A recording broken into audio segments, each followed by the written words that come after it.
Good morning and thank you for tuning in. It is July 24th, 2016, down here in the basement in Phoenix, Arizona.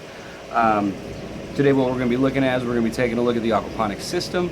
We're also going to be looking at some of the root pouches that we used and going over how I think they did. We're going to let you know what we got coming up in terms of our two aquaponics grow beds.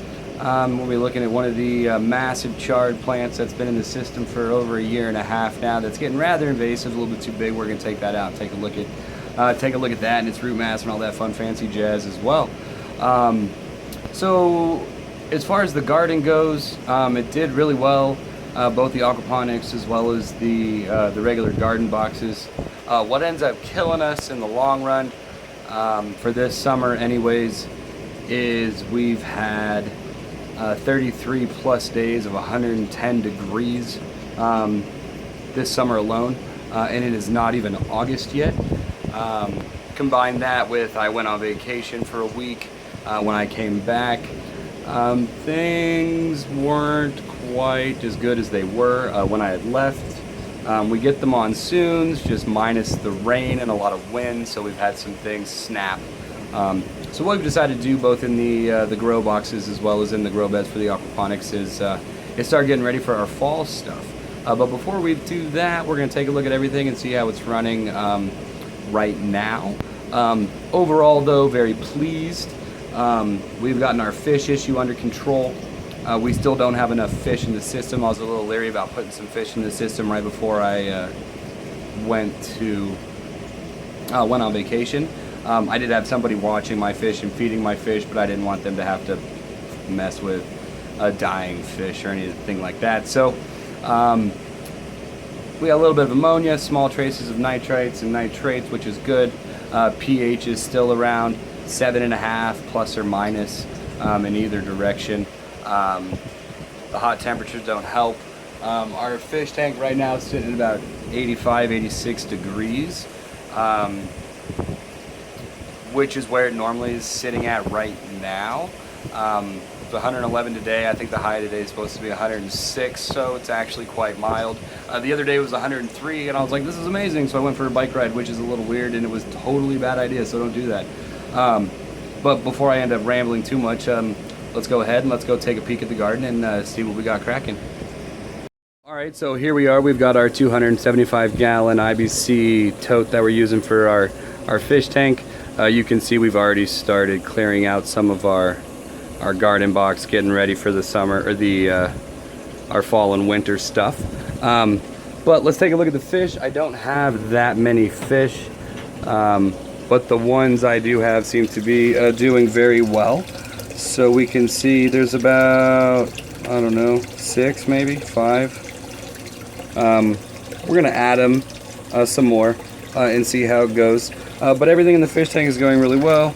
We've got the one little bubbler deal.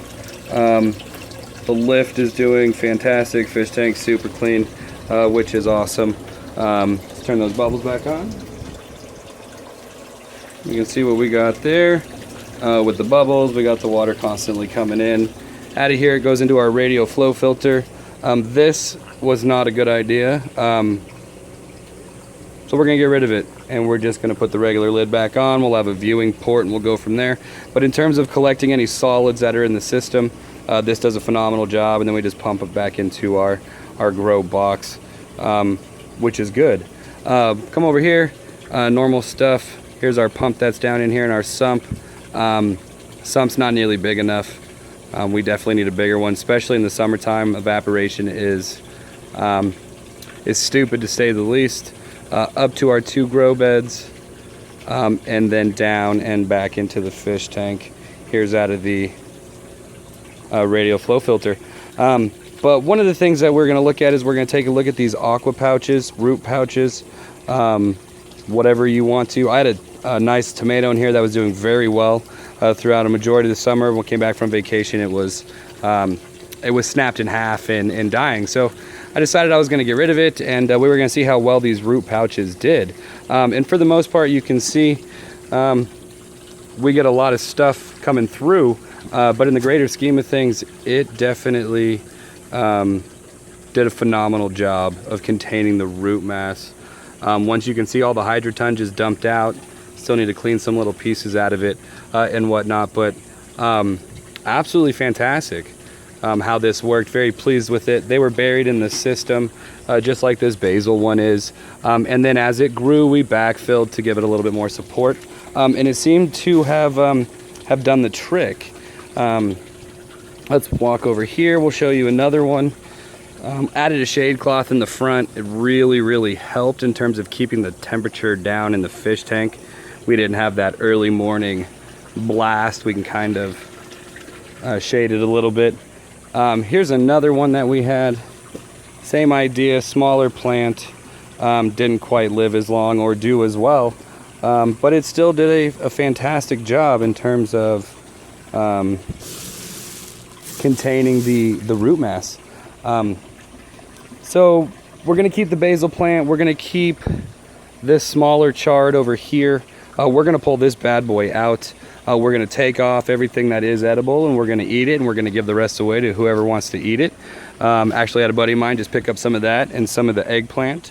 That is still doing fantastic over here. Sorry, I got sidetracked. But this thing's been in here a year and a half plus. It is absolutely massive. And it's becoming rather invasive.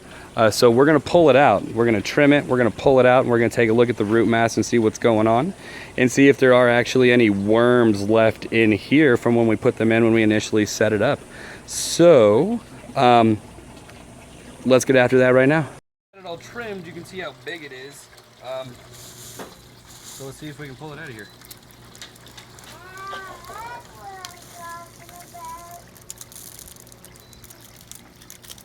Absolutely incredible. You can stop that at any time. Cool. Here we go. Let's take a look at this big giant chard that we just ripped out of here. You can actually see how truly massive, incredible this is. It has done us very well. We will continue to grow chard in the garden box, or in the grow beds here. We're going to keep this one over here, which is good. This plant actually predates our radial flow filter, so we've got some gnarly, nasty root messes with some stuff on them we don't really want in there. We did see some composting worms in here. I'm not sure we're going to be able to find any more. Let's see if we can. We had roots all the way over here building up under our inlet. Plant like that you're going to keep in for a long time. I'm going to use some of these bad boys to try to keep a majority of that contained, which it did very well for the tomatoes. I'm not sure we're going to find any right now. That's a bummer. Who knows? But anyways, maybe we'll catch them next time on the flip side. So what I'm going to get after right now is a massive amount of cleanup. So we'll get back after you. Once again, thank you for tuning in, checking out our little slice of paradise down here in the basin with our garden, our aquaponics system. What we're going to do now is we're going to get after starting some seeds for what's going to ultimately be our fall and winter crop, so we can get ahead of that.